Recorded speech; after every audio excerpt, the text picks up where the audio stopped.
I didn't see anyone that looked like me pretty much. So that's why I definitely thought that we should start the brand just to show other people there's a different perspective out there.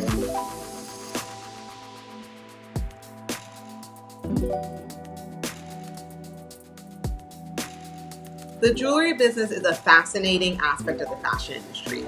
Looking at the American market, jewelry has traditionally been marketed towards female-identifying consumers. When it comes to mass market, the immediate touch points that come to mind are teens getting their first piercings at Claire's, moms buying up Pandora charms, and young men saving 2 months' salary for that engagement ring. And while those scenarios are still very much alive and well, there's a growing cultural awareness questioning why we even need to fit into these gender binaries. This week, I'm speaking with Kristen and Kofi Essel, the husband and wife duo behind the Brooklyn-based brand Third Crown, known for minimalist geometric designs that anyone can wear.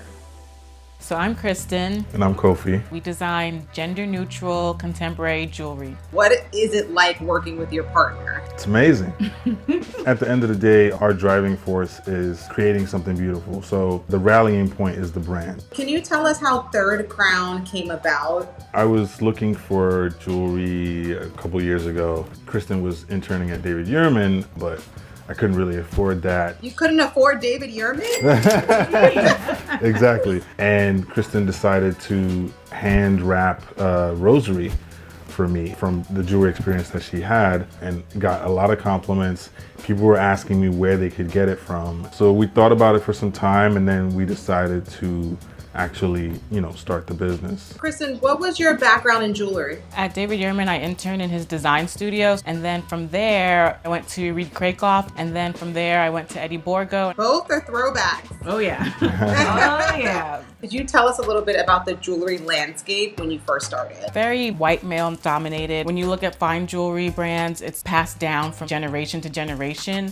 You don't really see too many new young people designing. So I thought that was a really good start for us to come into the game. So obviously right now there's been a whole bunch of attention on Black designers and supporting Black creatives, etc. Prior to this, did you make it your intention to tell people that you were a creative duo of color? Essentially, you kind of lead with the product, especially because the product that we were putting out was very different from what was out there. Our stuff is very solid cast, bold, dynamic, and gender neutral. Why was it so important for you guys to create pieces that didn't adhere to the established norms in the jewelry business? We saw like a lot of brands, they would have a men's collection and then they would have a women's collection, and we wanted to create a brand that was cohesive where the men's pieces looked like the women's pieces and the women's pieces looked like the men's pieces, where I can wear it, but Kofi can wear it also. Why do you think jewelry has historically been so gendered?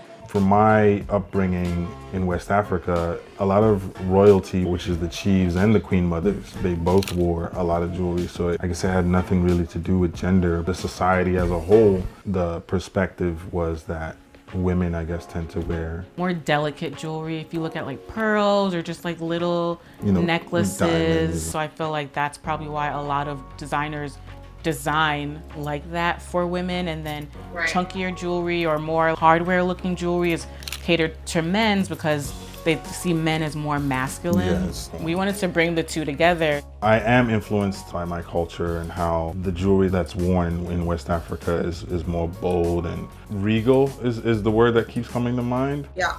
You can tell who the person is by what you see them wearing. Our pieces aren't fine jewelry, but when you wear them, you still have that feeling of that regalness. Your swag changes, and you really want to show who you really are when you're wearing these pieces. So obviously your business, like many others, has been affected by COVID. What challenges have come up to keep the business going, and how has COVID affected your supply chain? Our business is direct to consumer, so we're only on our website, and then we're in one boutique, which actually was beneficial to us because once all the stores shut down, everyone was shopping online. Right. We were already ahead of the game. There was some saving grace there from the pandemic and to the BLM movements with more exposure to designers, that kind of boosted our online presence as well. You've kind of been set up for success this year. Yeah, everything's been working out timing wise. Has there been a big shift in the business in terms of revenue? And if so, have you been able to keep up with the demand? We've been around for some time now, and luckily we had inventory. But now that that stock has kind of sold out, we had to find a new vendor. And with the funding situation, even though those items were sold, they were already previously paid for. So, we're kind of trying to recoup and then reproduce the new stuff. Do you think that's the biggest barrier facing diversity in the jewelry industry is funding? Absolutely. Yeah, definitely. Absolutely. Prior to the pandemic, I reached out to an investor who I know invested in another brand before she even had product. Then we came along and we're like, okay, we have a name, we can show you our revenue, we can show you how we can make money. And it's like, oh no, sorry, we don't need you. When you see things like that, it kind of breaks your heart a little bit, because it's like, very why? daunting. The opportunity to even present your stuff to investors is a struggle as well.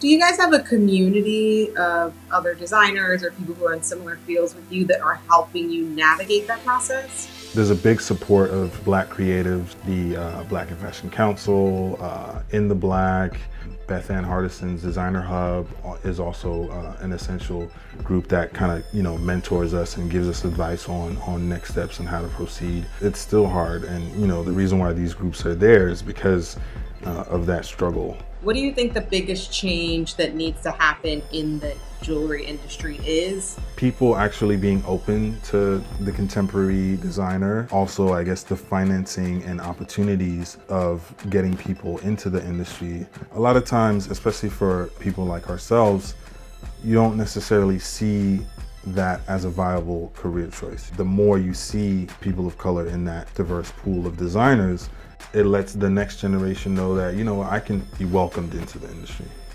Final question that I ask everybody on this series is, where do you see the future of fashion and what are your hopes for it?